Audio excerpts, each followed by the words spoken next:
Астрологът Мариана Добранова е на гости на "Така го правят жените" в нашата мъжка седмица и представя своята нова книга "Зодии на път" за това как да изберем най-подходящите дестинации според нашата зодия, нали така? Така е, да. И съответно най-подходящата компания.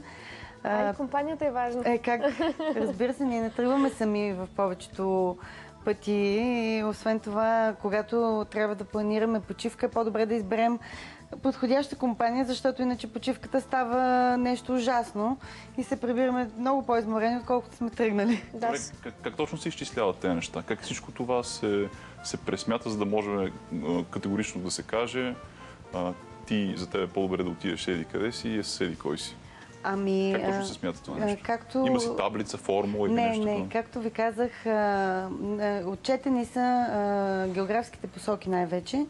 И предполагам сте запознати, че в повечето езотерични науки имат значение географските посоки и това е в абсолютно всички. Като започнем от най-източните до най-западните, даже нещо повече в науката за земята и за въздуха фъншуй, там всичко е подчинено на географските посоки. Те по една или по друга причина всички основните географски посоки с другите подпосоки, така да кажем, отговарят 100% на зодиака. И това са го разбрали още древните. Даже първия по-известен астролог Птоломей, който е живял в съвсем 5-6 век преди новата ера, той го е написал още тогава, как различните посоки отговарят на различните зодии. И така, като го погледнеш, меридианите и паралелите на Земята, погледнато в една равнинна плоскост, те отговарят 100% на зодиакалния кръг. Тоест, всяка зодия си има лична посока или... Да, има лична посока и места, локации, спрямо които се развиват нейните качества. Да. И тъй като приемаме за западния свят, разбира се, че люката на цивилизацията се намира някъде в около Египет, там Персийския залив, горе-долу, та в общи линии с една съответна стъпка в различните географски посоки много лесно може да се изчислят кои региони под кой зодиакален знак попадат. Това е чиста геометрия. Добре, аз искам да попитам, ти имаш ли си телескоп вкъщи? Да. С който да шпионираш звездите? Да, ами аз не ги шпионирам, честно казано. Разбира се, астрологична прогноза няма как да се направи през телескопа, но като всеки един любопитен човек си взех такъв телескоп, защото има моменти, в които много от звездите, тези, които са по-близките, Венера, Меркурий, Юпитер и Сатурн, понякога се вижда добре, Луната, се виждат много добре и естествено, пак казвам, там почти няма как да се разбере дали в кой знак е или в какви аспекти с другите. Това се изчислява, то е сложна техника за изчисление. Но пък е много любопитно да наблюдаваш звездното небе. Добре, аз исках да питам нещо. Ясно, че мъжете в повечето случаи са по-малко изкушени от астрологията. Добре, ти като се запознаеш с някоя момичка, когато нещата станат по-сериозни, или питаш коя зодия си? Не, значи честно казано въобще не ме интересува. Аз съм човек, който не не пита, вярва. тя го пита. Тя 100%, нали? Просто наистина не вярвам в зодиите и според мен това са някакви измислици. В смисъл, не мога да повярвам, че начина на подредба на звездите в момента, в който ти се раждаш, те определя като човек и така нататък. Аз ще провокирам като стрелец, без да използвам това в моя защита по никакъв начин, защото не се чувствам нападната, но не мислиш ли, че не може да има толкова много звезди и планети по небето, а ние да нямаме никаква връзка с тях? Те са прекалено далече, според мен. Така или иначе, слава Богу, повечето хора вярват. Оказва се, че според статистиката 73% от хората си четат хороскопа. И ако се приложат методите на астрологията, които са строго научни и които са подчинени на тази цикличност, която имат планетите, те се движат по точно определени цикли. Той е като една машина. Ако ти знаеш какво си сложил вътре, какво има в самата машина, ти като проектант би могъл да разбереш тази машина след 2 години или си 3 как ще се държи. Нали? Знаеш какви са гаранционните срокове. Същото е. Как става връзката между човека и между звездите? Как точно му влияят? Това не мога да разбера. Съзнанието. Ако на тебе ти кажа, че си стрелец, ще се държиш като стрелец. Ако ти кажа, че си риба, ще се държиш като риба. Значи ли това, че на света има само 12 типа хора. 12 основни типа, да, но тъй като нищо не е еднозначно, примерно това са само положението на Слънцето в съответните зодиакални знаци, но те са още 10 планети. И ако Слънцето отговаря за мъжкото начало, Луната отговаря за женското начало.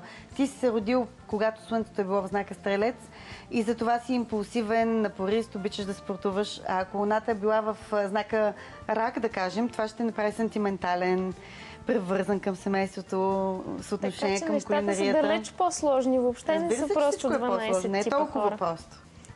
Както изглежда. Хубавото е все пак, че знаеш коя зодия си. Кога го научи на 12-13 годишна възраст или доста след това? Често казано, миналата година беше. Миналата година. Бях малко изненадан. През цялото време си мислех, че съм зодия Дева, но се оказа, че съм Стрелец. Слава Богу, извадил си късмет. Това е много типично за стрелците, защото те са късметли. Ако беше някаква друга зодия, може би щеше да се окаже, че се заблуждавал за нещо по-добро, пък то да се окаже по-лошо, ти си извадил късмет. Хайде все пак да бъдем полезни на нашите зрители и да кажем по няколко думи за всяка зодия, кои са подходящите места. Сега е лято, хората са тръгнали да почиват, някой пък може да си смени така плановете, ако това му е единствения вариант за почивка тая година. Разбира се, няма абсолютни неща в астрологията. Когато говорим за наука, говорим за все пак и свободен избор. Нали? Не можем да командваме хората къде да ходят. И това е ясно. Но тези, които прочитат Зодий на път, ще разберат защо определените географски места са под определените зодиакални знаци и как това има отношение към тях самите. Аз съм написала характеристиката, как примерно съответните различните зодии се подготвят на път. Защо девите си подготвят багажа, да кажем, 2 дни по-рано и всичко е точно подредено и стегнато. А защо стрелците, например, или водолеите си забравят половината неща, като тръгват на път? Кои страни са под тези зодиакални знаци? Каква е връзката на хората, които са там? Защо определените страни имат, да кажем, такава архитектура и как това има отношение с зодията? И накрая, нали, на всеки знак съм сложила по 2-3 града по мое субективно усмотрение, които съм пътувала, които харесвам и които съм отнесла към съответните зодиакални знаци. Естествено, че има много лични истории, защото ние чак пък толкова не сме се взели на сериозно. Написали сме го с чувство за хумор. Естествено, че има лични примери, забавни такива с зодиите на наши приятели, които по една или по друга причина са ни скъсали нервите на някои места. И в общи линии така. Интересно е, хората, знаеш, ние направихме турнето на Зодиака сега в изминалата седмица. Какво представлявате? Какво правите? Представяте книгата? Представяме книгата в различните градове и много е интересно и много странно как различно се държат хората в различните градове. Къде са най-криви хората? В кой град? Най-гриви. Криви. Криви. Криви сега. Няма криви. Добре. Не са криви. Най-весели и щастливи. Най-весели и щастливи са хората във Варна, защото Варна е под влиянието на знака Лъв. И има много силно влияние на знака Стрелец, защото, знаете, големите пристанища постоянно идват и пристигат чужденци от всякъде. Да. И всички големи пристанища имат влиянието на този зодиакален знак. Те винаги са склонни да се забавляват, дори когато времето е лошо, както често се случва там. За разлика от пловдивчани, например, които са под знака на Дева, там винаги, нали, трябва да си с едно на ум, че някой ще те разкритикува или ще ти направи някаква забележка, както девите обикновено го правят. Значи все пак в Пловдив са малко по-така, да не казвам. Малко по-прибрани. Малко по-прибрани. Да кажем, да. Добре, хайде сега да кажем за овните, къде ще се чувстват най-добре. Казахме, че София е под знака на Овен. Кои други градове са за тях? В България не са много градовете под знака на Овен. Перник. Може да стана пернишка булка. Един от най-готините градове. Перник с най-забавните хора. Това е така. Освен това, там също имат отношение към металите и към стоманата, така че това допълнително го доказва принадлежността на този. Да излезем извън България. Да излезем извън България. Неапол е под знака на Овена. Който е ходил в Неапол, знае, че там хората карат и шофират много екстремно. А екстремното шофиране е типично за овните. Най-много състезатели от Формула 1 са по знака на Овена. Марсилия, между другото, казах също за Овен, също е под знака на Овена. Там е една от първите писти за Формула 1, е една от най-трудните и най-сложните. Също така построена на името на Рикар. така се казва, инвеститор. Той е бил един доста така ексцентричен инвеститор, който е решил да си построи писта. Мариана, имаме само 3 минути. Как да направим, да кажем, поне един град за всяка Зодия, да не останат сърдити зрители? То е ясно, че един... По-скоро ще направя нещо друго. Всички зрители, които харесват астрологията, можем да ги поканим на представянето в София, което ще се случи на 23-ти. Това е четвъртък. В навечерието, точно на Еньов ден, ще има интересни неща. Ще има подаръци за всички, които си купят книгата. Там ще могат да научат и повече за своята Зодия. Тези, които нямат възможност, клуб Culture Beat. Това могат да го прочитат и в astrocafe.info. Това е нашето списание. Интернет. Там качваме цялата информация, така че няма да се обидят за това. Там ще могат да прочитат кои са най-подходящите дестинации за тях. Все пак да кажем поне за тук присъстващите, за Нет, за неговата Зодия и съответно за твоята, за Скорпиона и за Стрелеца, да кажем. За Стрелеца, да кажем, казахме вече Испания, Северна Испания. Сърбия. Сърбия е по знака на Стрелеца. Ходил ли си в Сърбия? Да. Хърватска е по знака на Стрелеца.